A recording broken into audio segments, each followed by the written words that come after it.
வணக்கம் நண்பர்களே. இன்றைய பதிவில் புரட்டாசி மாத பெருமாள் கோவில்களின் வழிபாடும் மற்றும் சிறப்பு பூஜை செய்வதும் வழிபாடும் பற்றி பார்க்கலாம். மாதங்களில் நான் மார்கழியாக இருப்பேன் என்று பெருமாள் கூறியிருந்தாலும் புரட்டாசி மாதம்தான் பெருமாளுக்குரிய மாதமாக விளங்குகின்றது. புரட்டாசி மாதத்தில் நாம் பெருமாளை நினைத்து மனதார உருகி வேண்டி அவரிடம் ஆசி பெற்று கொள்ளலாம். புரட்டாசி மாதம் சனி பகவான் பிறந்த மாதமாக உள்ளது. புரட்டாசி மாதங்களில் பெருமாள் கோவிலுக்கு விரதமிருந்து கோவிலுக்கு நெய் விளக்கு ஏற்றி பூஜை செய்து வந்தால் பெருமாளின் மனம் குளிரும், நம் வாழ்க்கையில் மென்மேலும் வளரும். முதல் சனிக்கிழமை அன்று காலையில் பெருமாளை தரிசித்து பின்பு மதிய விரத முறைகள் இருந்து இவ்வாறு 4 சனிக்கிழமைகளையும் விரதமுறை கொண்டிருந்தால் நம் வாழ்க்கையில் மென்மேலும் உயரச் செய்யும், பெருமாளின் மனம் குளிரும்.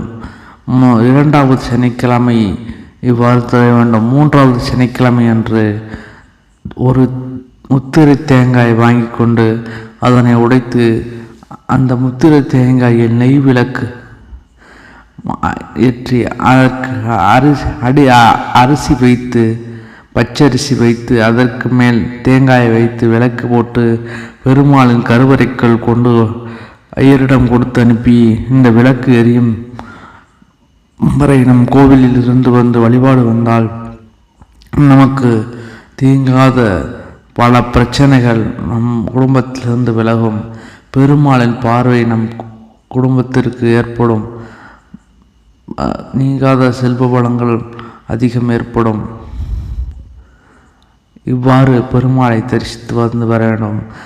புரட்டாசி மாதத்தில் பல புண்ணிய நிகழ்வுகள் நடந்து கொண்டிருக்கிறது.